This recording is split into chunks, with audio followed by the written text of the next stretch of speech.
And welcome to another edition of Two Steps Ahead Podcast. Two Steps Ahead Podcast, highlighting the stuff that's been stepped in so you don't have to. I'm Son Edom, and if you're watching on TV or on video, you might see a little different screen than what you're accustomed to. That's because I'm trying to do something different, something unique, provide content and entertainment that keeps you, the viewer, watching, listening. If you're just listening via the podcast platforms, it's probably nothing different, same show.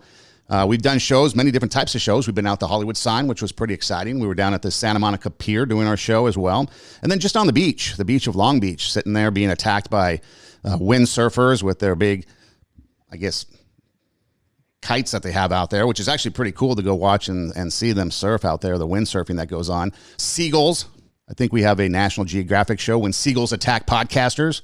We've done many shows outside. And so, again, just trying to do something new, be creative, bring guests on the show, and I've got Emily Hibard with us. And Emily, first off, thanks for being with us here on the show. We appreciate your time, and I know you've got a busy schedule. And as we jump into it, what I wanted to, there's many different things that you're a part of. There's your 501c3s with a nonprofit world, I guess, to the rest of us. You've been heavily involved in that. You also have a recording studio / podcast studio. You have political aspirations as well. And then you've also been involved in the commercial sex industry as far as helping people get out of that and overcome that, I guess, which I can't imagine be easy. And it takes probably someone with a lot of courage and a lot of strength, personal strength, to even be involved in that, trying to help people get out. And so those are some of the things that I thought, we can maybe kind of touch on today. Just let people get an idea of who you are, what you're about. And you really have a wealth of information because you've accomplished so much so far in life that I think a lot of people can benefit from it. So first off, thanks for joining us here on the show for this episode. Thanks for having me. I appreciate it. Now, one of the things that you have is a podcast studio. Idle Tuesdays recording / podcast studio. And it's interesting because the way we met is actually probably more common in Hollywood, but maybe if someone was to ask and we told the story, it might be a little unique for some people. So we actually met, I was producing a show and you were a PR rep for someone that I wanted to get on the show. And so we had our initial meeting kind of that way. And then a period of time went by and the Hoving Home, which is a women's home here in Pasadena, California, they had a choir basically that came and performed at a church I was at, and I really enjoyed it, really enjoyed the music, and I was thinking, I'm going to go listen to more. And as I searched, there wasn't really anything out there to hear more of this choir. And so I thought and came up with an idea that maybe there's a way that we can maybe produce an album. And so I was just thinking through the logistics of it. You came to mind with your recording studio, and then we connected that way. The project worked out. Hopefully a lot of people have been blessed by the album. And so that's kind of how we met, kind of through kind of a business way, but it's been something that's been kind of cool because it's not the typical way that you might meet somebody, at like a cocktail party or, whatever the case may be. So it's kind of unique, but with your recording studio, you're involved in music. You're involved in the Grammys. You're kind of an insider. You've got some insight. We just had the Grammys recently, and Meg Thee Stallion and Cardi B, I guess they were big winners, Billie Eilish. The music of today compared to the best that we've had in the past. What are your thoughts on that? Gosh. Well, first of all, I love music's ability to affect us and impact us even without our permission. We've all heard a song that strikes a certain chord with us that we can play over and over and over again or all day or all week. And I love music's ability to do that. So I love the music world. So I'm coming at this already. I'm a lover of music. I'm a lover of creativity. One of the things that I think that we're really missing an opportunity on right now is we're being told what to like. We're being told what's cool. We're being told what we should want. But I don't hear a lot of people asking or realizing or paying attention to some simple numbers. For example, why is viewership so low?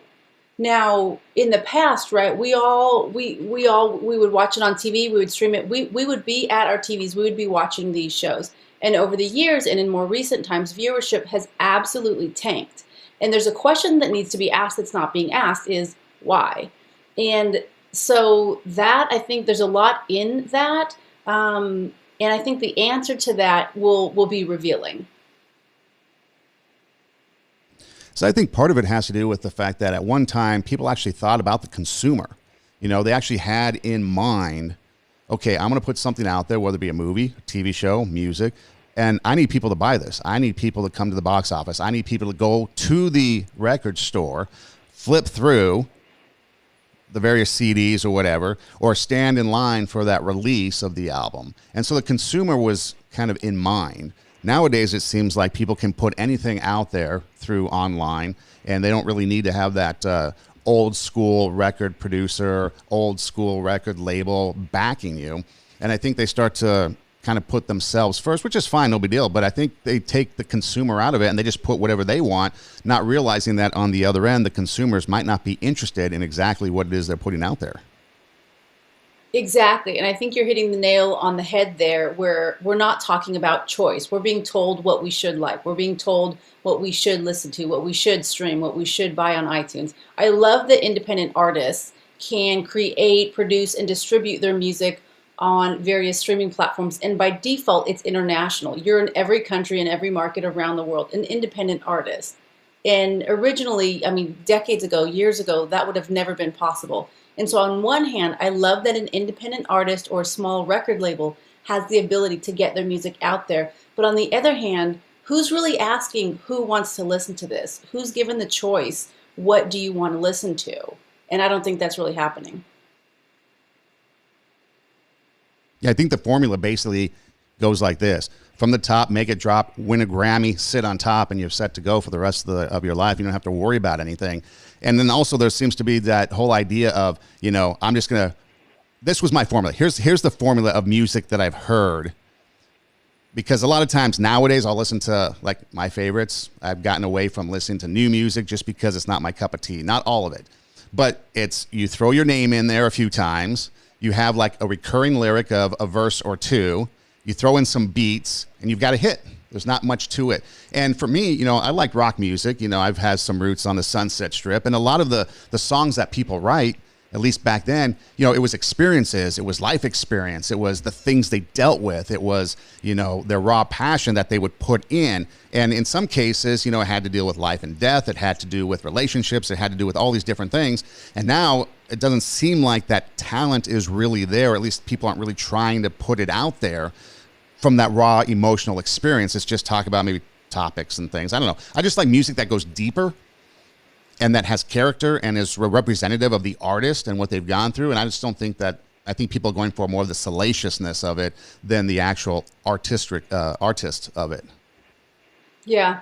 I think of when I have my parents over, or my parents and their friends, and I know if I want to get them going, if I'm having a barbecue on a Sunday afternoon, I'm going to put on classic rock. I'm going to put on music from the 60s and 70s, and boom, they're all going to be singing. They're going to have a good time. And I know this. There's something that music, that particular music, that genre, that decade, that brings all of those people together. If I want to play, if I'm going to be playing playing music with friends of mine, and I want to play music that we listened to when I was growing up. I was born in the 80s, so we listened to a lot of 90s.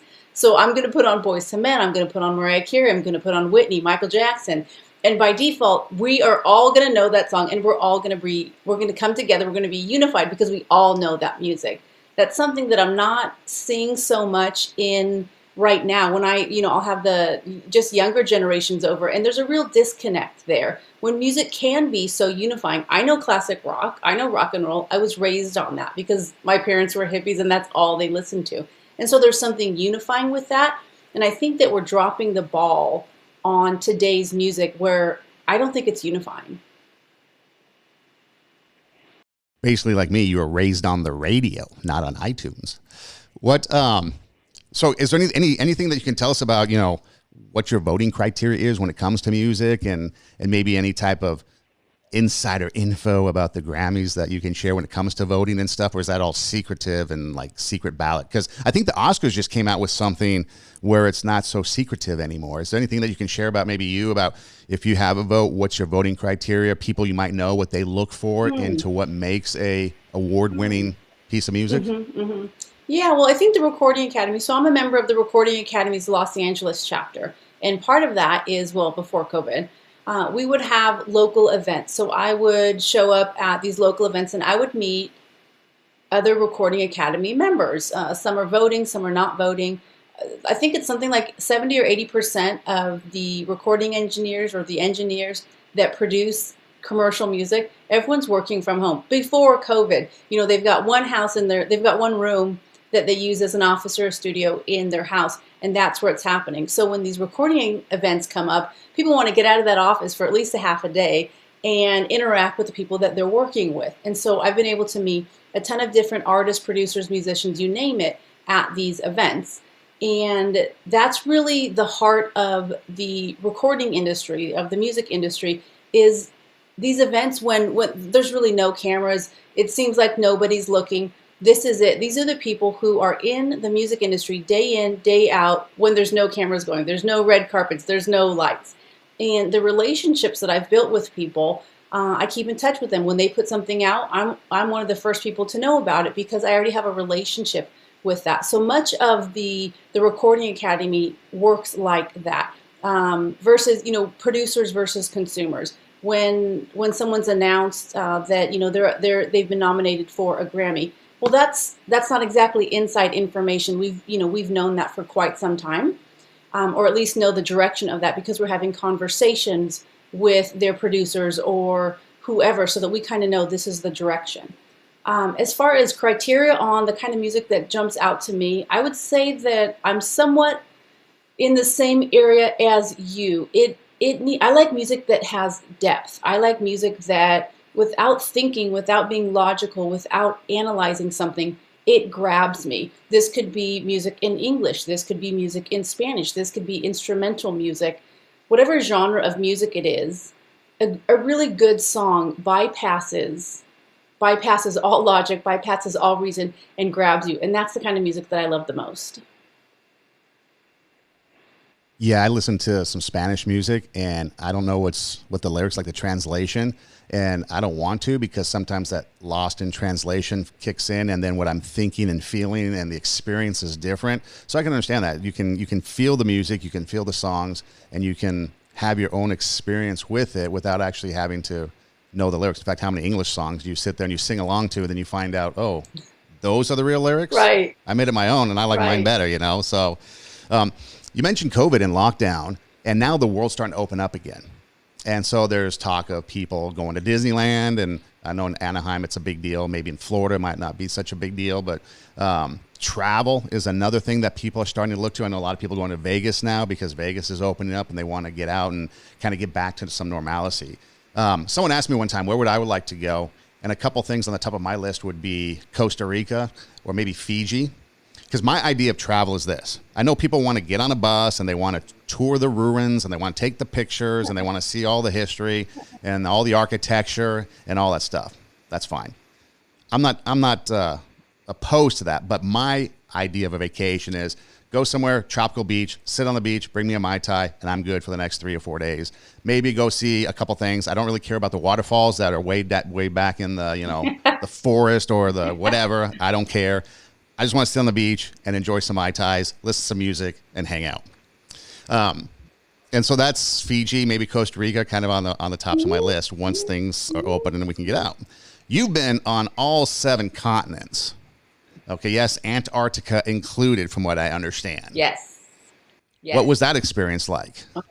First off, what was Antarctica like? I mean, why did you go there? I guess there's nothing there but penguins. I don't even think there's polar bears, are there? And then ice. No, well, I learned that. So I was really excited to go see all the polar bears in Antarctica. And as a kid who's born and raised in Southern California, I realized that there are 0 polar bears in Antarctica. There's only penguins. And in the North Pole, there's polar bears. So I didn't exactly know about my poles much before I went there. So you had to go to the North Pole just to see the polar bears because you missed down south. So what drew you to these extremes, North Pole, South Pole? I mean, there's no sightseeing. There's no tour bus you can get on and go see the ruins of the igloos and stuff of people before us. So what is it that brought you to those extremes? I think it's a mixture of a few different things. So my my personality might be perceived as extreme. Also, going back to when I was a kid, I mean, how many hours do we spend in class learning about history or scientific, discoveries or whatnot? We hear all these stories in school growing up. Well, for me, sitting in those plastic hard chairs, I'm listening to those stories and I'm imagining myself there. I'm imagining, what does the ground feel like? Is it grass? Is it cement? Is it paved? What does the sky look like? What does it smell like? What's happening? What are they afraid of? What are they like? What are they thinking? What are they feeling? I mean, as a young kid, I could remember feeling like this in class, and come to find out, not a lot of other people think like this. But so growing up, learning about all these stories, I wanted to go there. It was never enough to flip another page and read another story about something or anything. And so as soon as I graduated high school, my goal in life was to go to as many places as possible. I think somewhere when I was in college, I had a bucket list that by the time I was old and 30, I would go to all 7 continents. And so that was my number one priority all throughout my 20s. Was I would work 1 to 2 jobs and I would save all of my money. So while my friends are buying new cars or buying new whatever, I was saving every cent, and I paid about $100 to get a US passport. And when I had time and when I could and when I would range it, I would go and I would just check out different parts of the world. I would go everywhere. I heard about this bad dude named Pol Pot, who he was a Cambodian dictator, communist, Marxist, socialist guy. And in the 70s, so just a few years before I was born, he killed all of his own people. Now, I don't know why, but that really stood out to me, right? Like, why would anybody kill anybody? Why would you kill your own people? What's going on? And so it was really important for me to go to that particular place. And you can. It's in Phnom Penh, Cambodia. And there's this place called the Killing Fields, which is horrible. It's basically like a concentration camp field where you get there and you don't want to talk, you don't want to be spoken to, you just want to walk around and feel absolutely disgusting because it feels evil. But it was so important to me to go there because evil exists and bad people do bad things. Well, on that trip, I accidentally discovered human trafficking and sex trafficking. Now, I grew up in Southern California and we never talked about that. I never heard about that. And out there in that culture, it is out in the open. For $1, $2, $3 US, I saw American men. You wouldn't even believe what happens over there. And so that really left an impression on me as a human. So when I got back to LA, I did one of those, God, what can I do to make this world a better place? Because I will never forget those little boys and those little girls. And so that stayed with me, and then ultimately later really impacted my work with women coming out of this commercial sex industry. That's how we met. I mentioned the guest earlier. It was someone who had been an adult performer and had escaped the business, gotten out of it, and it was her testimony, her story of recovery and coming out of that. And that's the topic that we talked about on the show when we first originally met. I mean, you know what it's like over there. I'm sure there's probably not a lot that can be done overseas in certain places because the government, officials, even family members probably turn their back on it. Maybe some family members need the income, because there's poverty issues and stuff. Doesn't excuse it, but it's a different world. Like you said, you've been there. Someone like me, I've never been there. I just hear these stories and I can just think, what it must be like for these people engaged, because there's probably no escape. It probably takes something almost miraculous to get them out. But when you brought it back here to the U.S. and you start looking at people here, people getting involved in the sex business and then trying to get out, was there a difference? Was it easier for people? Were there more resources here in America than other countries for people to get out of that? Or was it universally difficult to get out of that? I would compare it to, so if an American goes to let's just say Spain, it's a Spanish-speaking European country. Spain has a different culture than, let's say, California, Los Angeles. Everywhere you go is a different culture. And the same thing with the commercial sex industry is there's different cultures. So the culture of, it's sex trafficking. In Southeast Asia is very different than Southern California, very different than Los Angeles, very different than Hollywood. the root of what's happening is very similar. But what happens here? I mean, in my own backyard is, my whole life I've seen girls come to Hollywood when they're 18 years old. They want to get famous. They want to be the famous actress, and they come up short, and they end up doing things that they never thought they would do. I can't even tell you how many phone calls I've been on with moms or dads or grandparents or pastors saying, hey, so and so went out to Hollywood, she went to act, and she's not acting anymore, but she started, she's doing this and that. Do you know her? Her name is this.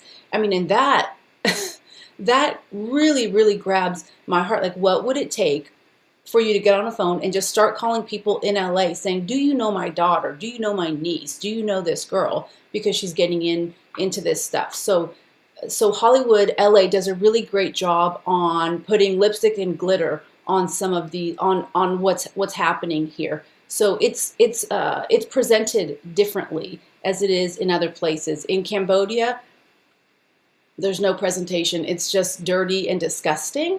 But here in LA, it's a lot more glamorous. They try to make it a lot more glamorous. It seems too that there doesn't, you mentioned those people coming to Hollywood. It seems like Hollywood doesn't help them out, because we've heard all these stories of producers and people, assaulting or abusing women that have come here. And you look at the porn industry. I think I read one time that one of the most searched categories or genres or whatever it is was teen. So there's like an assault on young people too. These young aspiring people. I know we've heard Corey Feldman, his story, of young actors in Hollywood. So it seems like there's some sort of predatory thing too, where people are also actively, I guess, seeking this out, because it seems to be rampant, and hopefully one day, it gets stamped out. But I can't imagine what it's like. I mean, you hear the stories of these people coming out, and, Annie Lobert, I don't know if you're familiar with her, but we've heard her story. We've been interviewed her before, and you just hear these stories. And even Chrissy, the one that you represent, you hear these stories of people and what they've gone through, the abuse and the degradation and the lack of value and worth. What is it that you've seen? Is there any universal thing that has brought them out or makes them change their mind and want to come out? Or is it like intervention? You have to go get them and pull them out. Does that make sense? Yeah. From my experience, and my experience goes back, I would say I've been doing this for about 15 years, and it's looked differently along the way. I didn't, now I'm in talent management, and I travel a lot with Chrissy. And when I first started, it was a ministry at church, and then it was a nonprofit, and all sorts of women coming out of the industry. So it's changed over time. I would say one of the biggest things that I have recognized in girls that that I've worked with, women that I've worked with, was two things. One, sexual abuse at a young age, one time or multiple times. It's usually throughout their childhood. And two, an absent father. So sexual abuse at a young age and an absent father. And an absent father could be a dad who's at home, who just is checked out and isn't paying attention and doesn't care and would rather do his own thing than pay attention to, his daughter or his son or his kids or his family. Or it can be a physically absent father. Either one of those. When I first started working with women in this industry, we visited a lot of strip clubs. So a lot of girls that ended up at my church in Hollywood had come out of like strip clubs. And so they wanted to go back to the clubs that they had worked at, because they knew the bouncers, they knew the security guards, they knew the managers, the owners, and all the girls that worked there. Like, hey, what about them? So we started going back there, and we'd take, pink gift bags, and there was not a lot of conversation, just here, this is for you. And, people would ask, are you Mary Kay? What are you doing? We're like, oh no, here you just, something. And inside was, super small gifts, lip gloss, earrings, a small necklace, just a little something to say that we see you and we care. And so over time, I noticed that just about everyone that we were working with had those two things. And we started calling it the recipe. And not to say that every little girl who is sexually abused or who doesn't have a father ends up in the sex industry. That's not what I'm saying at all. What I am saying is that I have never met anyone who ended up in the sex industry without that. And so those two things are key to know that this population of women, you have to know that going in. So when I would go into these clubs, or we would also do different conventions in, here in Hollywood or in Vegas, the big conventions, we're not rescuing. We're not trying to tear them away from something. And for a lot of these women, it's a process. It took them a lot of years to get where they are, and it usually takes them a lot of years to get out of that. Every time I meet someone who's currently either in the porn industry or stripping, escorting, dominatrix, whatever they're into, when I talk to them when they're in it, they love it. They're empowered. They finally feel like they got their power back. They absolutely are pro what they're doing. And I know it's a total sham because I've been around long enough where give that a few more years and then I have a conversation with them again and they say, oh, it was just a show. I hated myself. I was depressed. I was on pills. I was whatever it was to try to get through that. And so I've been around long enough to see them coming into it. They love it. And them coming out of it. And so I feel like that's really my role, and that's where I'm most comfortable, is when they're ready to leave, I'm there with open arms. Yeah, it seems like, men have a big responsibility. First off, there might be the reason why they enter, but then there's the consumer that goes out there and is visiting the clubs, watching the videos and partaking, consuming it and creating the demand that these women have to then fulfill.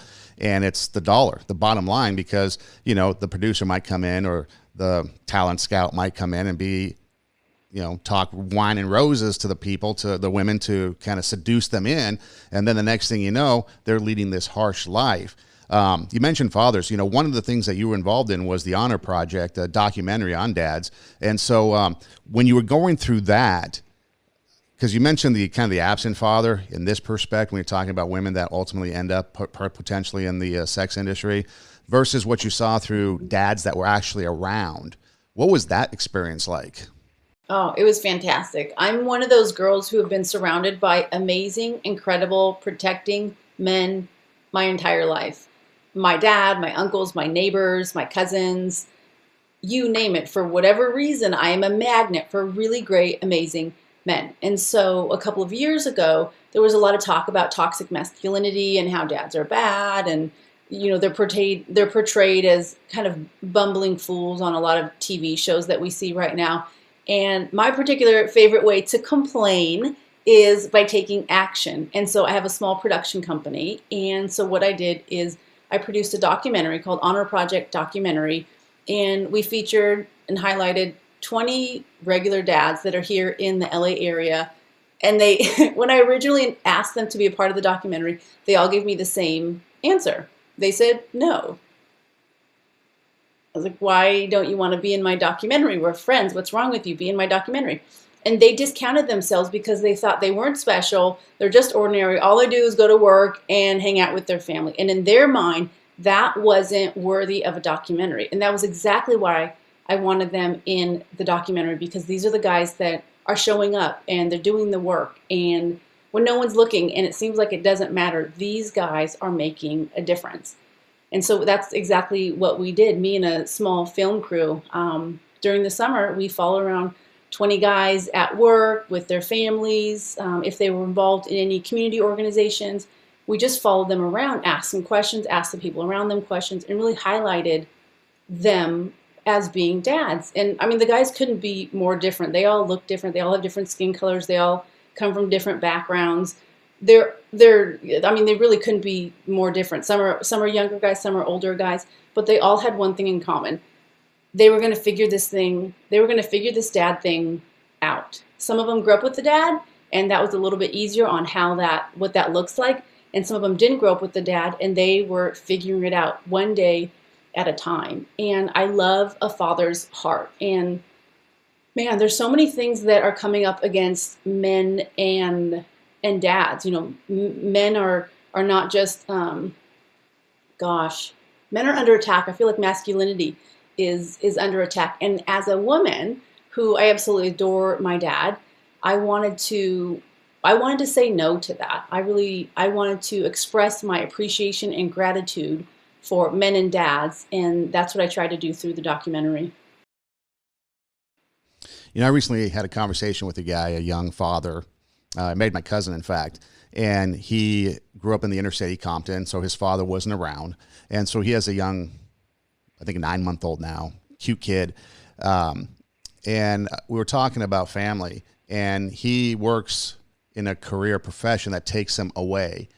He spent many months away working, and it's a good career, but it's a blue collar job. So he has to go where the projects are, where the jobs are. So it's not like he's working out of an office; he's in the field, in infrastructure. And so in talking with him, balancing the home life versus being gone and so forth. He said this, his quote was, it was an honor for him to be a dad because his dad was absent. And so he'll do whatever it takes to make sure that his kid, one, grows up with a loving unit, parent unit, with a father, and then being provided for.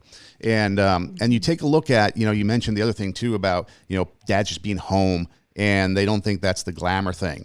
I love social media, but I don't take it with any sincerity or any seriousness. It's just kind of, to me, just kind of something fun. You post some pictures, do some stuff. But I know a lot of people take it serious.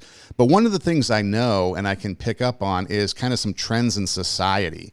And one of the things that I noticed that a lot of single women will put out there on social media will be these memes where there's a picture of maybe a guy and a girl, and they're just cuddled up on the couch, and their comment, watching TV or whatever, and the comment is, "This is all I want."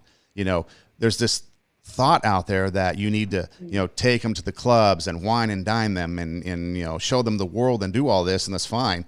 But really deep down, it's just being there. And I think that's the thing when it comes to relationships, whether it's fathers with their kids, fathers in the family, whether it's relationships, from the guy's perspective, the number one thing is just be there. Watching The Firm the other night with Tom Cruise, there's a scene in there where he's working all these hours, comes home really late, and he wants to give his wife everything, all this stuff, and she's like, "I never asked for it. I just wanted us to be us." And I think that's something that we miss out on, is that from a guy's perspective, the other person, whoever it is, just wants us to be there.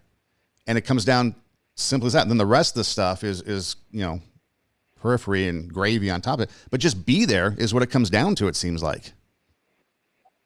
Yeah, and I think this touches on what I had mentioned regarding music earlier, is that there's two things that are happening. On one side, men and women, young men, young women, are being told or shown that this is how you should act because the guys or the girls or whoever the other one is, this is what they want from you. And instead of asking, hey, what do you value? What means a lot to you? And I think I was recently, I'm working on a project with a relationship therapist based in Portland. And so we were walking around and interviewing people on the street. We have no idea who these people are. We're just walking up to them. Hey, can you answer some questions for us? Ask some questions. So we saw some young girls, I would say high school, maybe early 20s. And we asked them, what do you look for in someone that you might be interested in, someone that you might want to date? And they had the hardest time answering. They laughed and they giggled, and they were so uncomfortable with such a simple question on what do you value? It was personal. It's a personal question. What do you value? And finally, one of the three girls was able to answer the question, even though she was terrified to answer the question. And she said, I'd really like someone who, would come over to my house on a Saturday and we could make cookies and hang out. Okay, well, that's what she wanted to do with someone. But they were laughing and they were uncomfortable because that's not what they're being told that they should be. This girl's genuine. All she wants to do is make some cookies and hang out with a boy. Like, that's not a big deal. But she was so embarrassed to say that because that's not what's being forced on her. So we asked her that. Really enlightening. We walked down the road a little bit and come to, there's like some young guys, I would say, definitely early 20s, 21, 22, 23, something like that. They're throwing around a football. Well, the relationship therapist that I'm working with, she's got two boys in high school. So the way that she gets their attention is she runs over and she intercepts the football and walks up to them and says, hey, let me ask you a few questions. And by that time, she had their attention. So they asked her, they answered her questions. And she asked the same thing. What do you value in a relationship? What do you look for in a girl? And they had a really hard time answering too. And one of the guys eventually said, well, this guy has money, so he's going to get all the girls because he has money, but I don't have money, so it's going to be harder for me to get a girl because girls just want a guy with money. And I thought that was so profound. Here's a group of girls over here and a group of boys over here about the same age, and they're totally on different pages. They're totally on different pages. They have no idea what they value, and they have no idea what the other sex values or what they want in someone. The boys think that the girls just want someone with money, and I mean they're totally off base. So no wonder why we have so many problems in society right now. Well, it's like the saying goes, you're from Venus, I'm from Mars. Neither of us are on planet Earth. And so everything just gets, blown up. You mentioned change, that you like to do change. Take action, when you want to take action. You're not one to sit on the sidelines. And so with all this stuff going on, you have political aspirations coming up here in 2022. First off, maybe before we delve into it, maybe you can kind of just, because I don't want to misrepresent, you can kind of give us maybe a little bit of background into where it is, what it is, and kind of the logistics of the area that you would like to represent. Yeah, so I think 2020 for a lot of us threw us for a loop.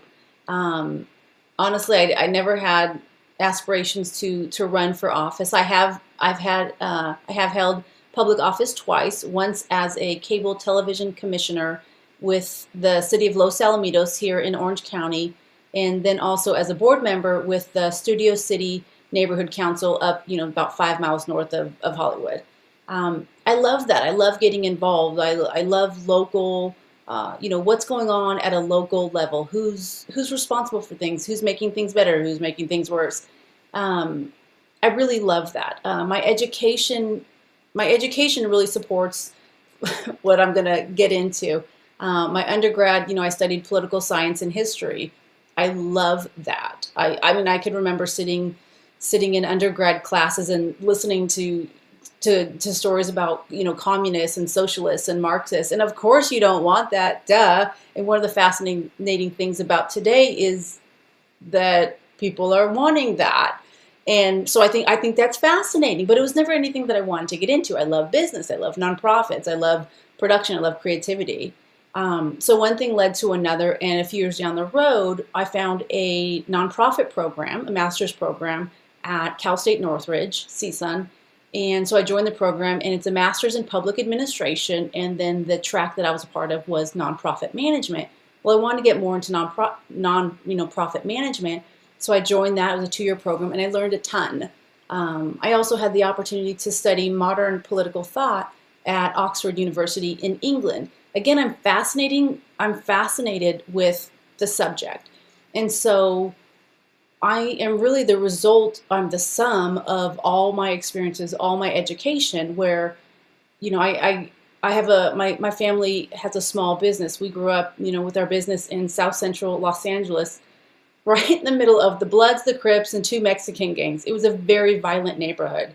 Shot at Molotov cocktails when I was 12 years old. I distinctly remember that left an impression on me. I was attacked. I was mugged at a bank before, and so my ability to defend myself as a woman is very important to me. I love nonprofits. I founded a nonprofit in 2012, the recording studio that we talked about earlier.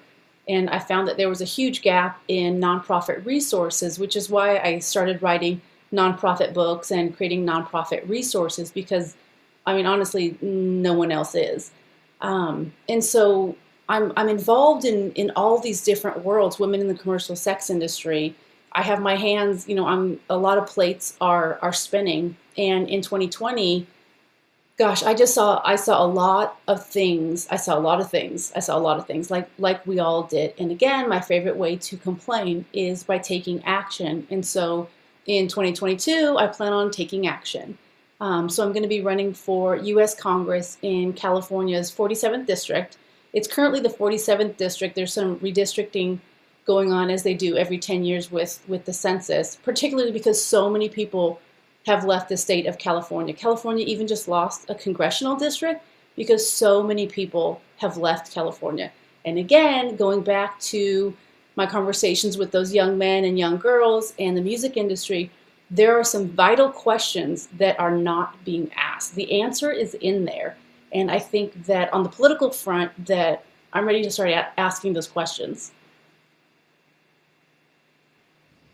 Now, it sounds like your experience is somewhat similar to mine when it comes to the fact that education opens doors. You know, you said you're the sum of the things that you have done, including your education. You know, you mentioned a lot of the education things that you've studied, whether it be history, political science, whatever it is, even going, you know, overseas and visiting some of these places are all based on a historical, political type of idea sometimes. And so that kind of shapes and molds you.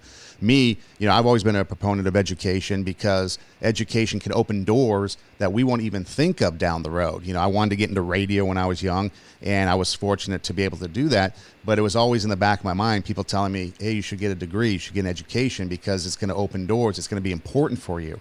And then I got a master's degree and then another one. And then those doors started to open and things that I never would have thought of, jobs, teaching at the college level, it was never on my mind when I was younger. But yet I got the degree. It opened doors. It makes us well-rounded. We learn. And so education is a gateway to a lot of positive things. But it's also, nowadays, like you mentioned, education can be a negative. It's almost like an assault on kids again through the academics with brainwashing and things that, depending on which side, it doesn't matter which side of the aisle you sit, you know, people want a certain thing in education because we want certain type of people to be indoctrinated with our agenda, and then the same thing over here. And, you know, where's the education? You know, there's no education going on anymore, at least in my opinion. So I would imagine that education is important to you. And so as someone that has these political aspirations, you get there, you want to affect change. Like education, is that something that would be kind of maybe tops on an agenda list, I guess, For sure. for you? For sure. Education in whatever form, in my opinion, is never a waste. And I mean, I say this, my dad is a junior college dropout. He hated school. He barely graduated high school. Yet our family's business, we have a manufacturing company. Most of the machines that we use to this day are homemade. I mean, I grew up with junkyard wars. There's machines with car parts on them because it's going to go faster and stronger. And this is from a guy who has a high school diploma. Now, in today's standards, that might think, that guy, he's uneducated. But he never let school get in the way of his education. He's self-taught. There's something in the fabric of Hibbard's that we're going to consume, and we're going to find the answer to whatever we want to do. If there's a problem, we're going to figure out how to solve that problem. I don't know how to describe it better than that, but it's in our blood. It's in our DNA. My grandfather, my dad's dad, never even attended high school. Zero. Never went, didn't go. He was born and raised in Wisconsin, and they grew up in abject poverty. I mean, you know, holes in the roof, so that when it snowed, he would wake up and there's snow on the bed. If there was roadkill, they would bring the roadkill home to cook that. This is a guy who, you know, when he was 14, he left home and he called it. He said he rode the rails and he stayed in hobo camps. I was like, Grandpa, you were homeless? And he said something that stood out to me. He said, only on the outside. It's like homeless only on the outside, because in his mind he was on a great adventure, and he spent most of his time in those hobo camps reading. He would read Chaucer or Dickens or histories or engineering books. He was self-taught. After World War II, where he served in the Marines, he came to LA and he went to USC's business school, and he said that he'd like to take a few business classes because he wanted to start a business.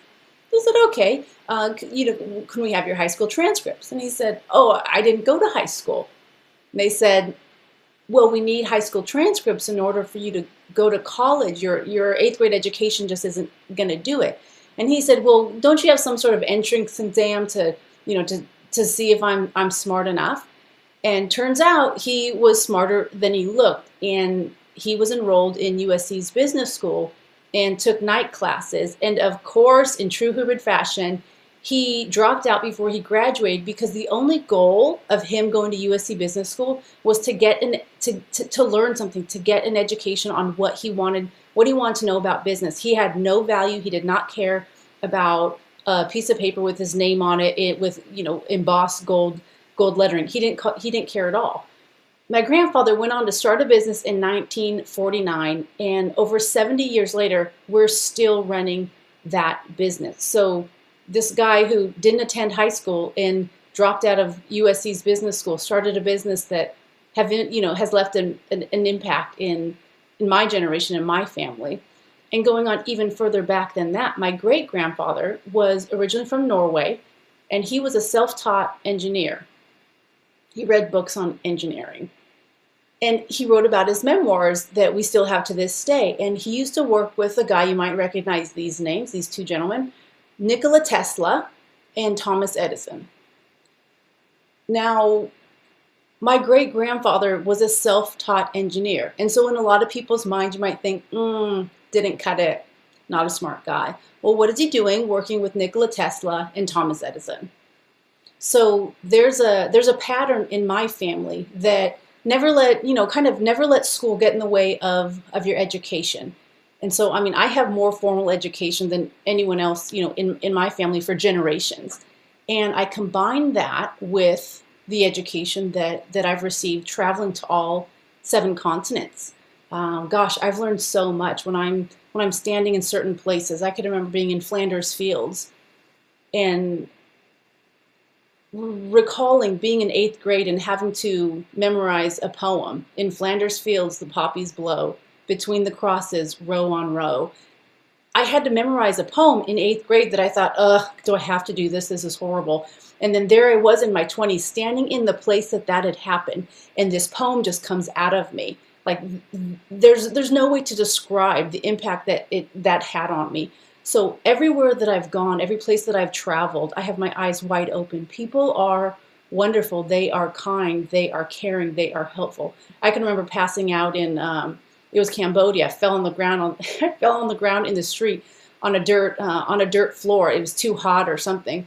And this lady came over and she was doing something under my armpit, and it was sending like impulses down my arm, and it ended up waking me up, and I came to. And it was this lady, this Cambodian lady, and she had the most beautiful smile I'd ever seen. I'm just looking up at her, and she's smiling at me because she was so happy to help me. That lady didn't have any teeth.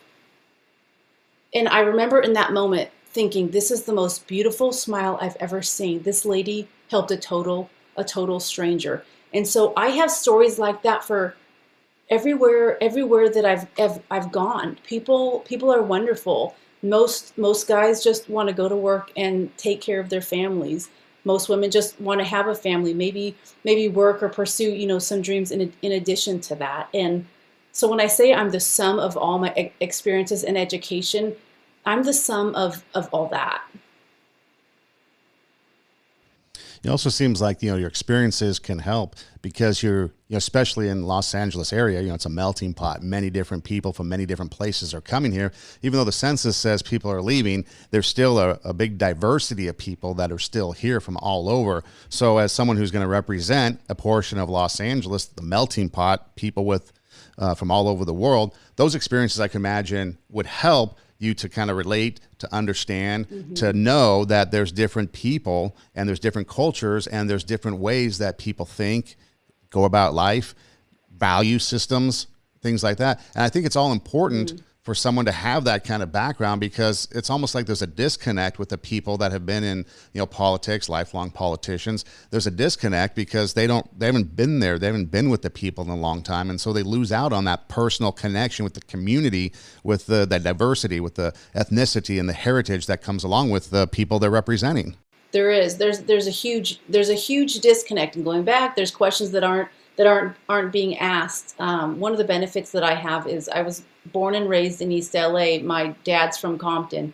We're as local as local can be. I grew up with every ethnicity in the book. It was East LA growing up, the neighborhood kids, we all looked different. No one really cared. It was just, do you have a bike? Do you have skates? Do you have a skateboard? Okay, we'll see you after school. That's all that really mattered. And so that will, like in a lot of ways, I feel like my life is that Slumdog Millionaire story where, that boy experiences so many different things. And then all of a sudden he's on a game show and he knows the right answers. And not to say that I know the right answers for all the problems that we're seeing, here in Southern California. but I think what I bring to the table is better, and better because I've had boots on the ground here for years. I work with nonprofits. I help good people get organizations up and running. And I see the difference between what a state or federal agency can do and what a lean nonprofit can do. And I see them as different tools, right? Nonprofit is a different tool, government is a different tool, business is a different tool. And for me, they're interchangeable. I'm not going to live and die on what tool needs to be used for every problem. Like anyone who uses tools, they should be used interchangeably, and depend if you need a wrench, if you need a screwdriver, whatever that is, swap out the tool. And so I bring that, and I think my experience in business and in a nonprofit, I have a proven track record. I was just thinking, a lot of times, this is what I can't stand about politicians. They talk about the future. I'm going to do this. I'm going to solve this problem. Someday I'm going to make it better.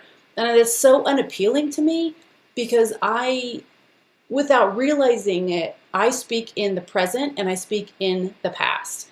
There's a lot of problems that I had in the past with X, Y, and Z, and here's how I solved that problem. Okay, that's what I actually did. In the present, here's what I'm actually working on. Here's the projects that I'm actually working on. Here's the people that I'm actually working with.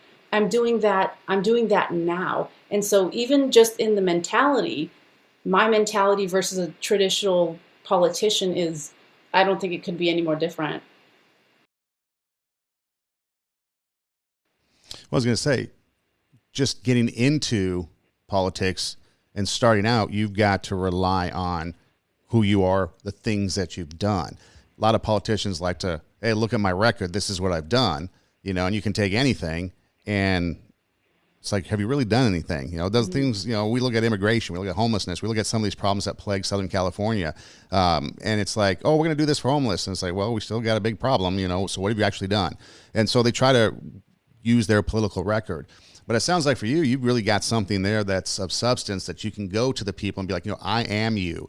I know what you're going through. My family's experienced exactly what you're going through. I know what it's about. I've got firsthand experience in what it is that it's like to be in this community and to be a part of you, the people, and go represent that. Do you think that with the political nature of today, do you think you can really, and I'm not meaning you personally, but it's the hierarchy of politics. It's the people, it's the squeaky wheel that's, mouthing off, or the sound bites on the evening news. These are the people that are getting all the headlines and stuff, and yet nothing's really getting done. But someone like you, can you really go in and affect change? Or is it going to take, some getting those tools out and whacking some things apart to be able to get in there and affect change? What's your thoughts on that whole thing? I think 2020 was helpful, if you could say that, in the sense that it disrupted our status quo. There's almost nothing normal anymore. Everything's kind of up in the air. The way we interact, the way we communicate, the way we work, the way we travel, everything has been touched. And for me, the way that I see it as a great opportunity.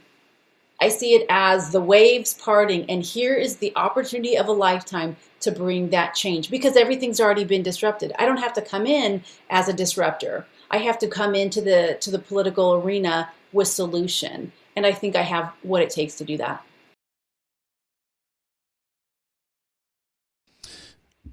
Now, as you go along, people can find you. You've got a personal blog called emilyhibard.com. And then you also got emilyserves.com, which is your campaign website. And so people can find more information about you, probably at emilyserves.com campaign-wise, and then more about you personally, emilyhibard.com, or your personal blog. As you go out there and you start meeting people, it's hard, like we're having an hour conversation, and so it's hard for people to kind of remember the whole conversation, but they might pick up bits and pieces. So as you go on this campaign journey, as you meet people, what's the one thing that you would want them to remember, or two things, or whatever? What's like a main point that you really want to hammer home to the people in the community that you're going to be representing? Oh, by far, I want your help. I want your perspective. I don't care if you're a Democrat, Republican, or anything else. So many things have happened in this past year that the lines are all blurred, that I mean, already I already have people that are Democrats, Republicans, Libertarians, Green Party. They're already volunteering on my campaign because, again, those political lines, they're they're not as, the traditional political lines, they're not there anymore so much. Or maybe one party thinks their party went too far this way or too far that way. And so that's one of the things that I'm excited to be a part of, is bringing people in. Again, I don't care what political party you are. Let's throw our ideas on the table and let the best idea win. And I want people to associate me with that. If you have the best idea, let's hammer it out. Let's work out a solution, and let's go with that. So again, if you want to find out more, Emily Hibard, HIBARD.com for her personal blog, and then there's a lot of information there that you can read. And then her campaign site is emilyserves.com, and you can find out more information there. Thanks so much for coming on, being a part of the show for the hour, and just talking with the people and sharing insights into your life. And it's a fascinating story, and so I appreciate you taking your time and coming on. Yeah, thank you. Absolutely. And if you don't mind, Son, I'd like to add one more thing. As I'm running for Congress, we're also producing a documentary on how to run for Congress. And it's going to explain how anybody can run for Congress. And the documentary is going to feature a dynamic 13-year-old young man who is obsessed with American government and politics. And so we're going to follow him and his curiosities. He wants to run for Congress. He's about 13 years too young, but he wants to learn everything that he can now. So if anyone would like to learn more about that documentary, please feel free and reach out. And for those of you listening or watching, you know that we're on RadioWarp.com live Tuesday nights, 10 p.m. Pacific time, so you can hear the shows live there. We're also on at 11 a.m. and 8 p.m. Pacific time on RadioWarp.com, WARP. Instagram, you can find me on two sites. The show site is TWO, Two Steps Ahead Podcast. And then also there is my personal site, Edem Rocks, EIDEM, ROCKS. You can DM me there on any one if you would like to reach out to the show. There's links in the bio. You can click those links and they'll take you to our YouTube page. You can watch the videos. It can take you to our SoundCloud. So if you subscribe to YouTube and SoundCloud, you won't miss out on the show. You get the notification. If you would like to just listen to the audio, there's links available on every podcast platform, but Spotify, Pandora, I think Apple Podcasts, there's some links there. So it's really a place that you can go and kind of find us on Instagram, and then RadioWarp.com, as well as a website that's coming. Any final thoughts here? We got just like a minute or so left. Anything else that you'd like to just kind of share or put out there before we wrap it up? Oh, sure. I don't know. I think all things are possible. So if anyone's feeling discouraged or without hope, there is light at the end of the tunnel. So don't give up. Again, Emily, thanks so much. We appreciate it. And again, you can find out more at emilyhibard.com, HIBARD, and then also emilyserves.com, which is the campaign site. So again, take your passion, make it happen, let yourself be great, be kind, and until next time, this is Two Steps Ahead Podcast. Two Steps Ahead Podcast, highlighting the stuff that's been stepped in so you don't have to.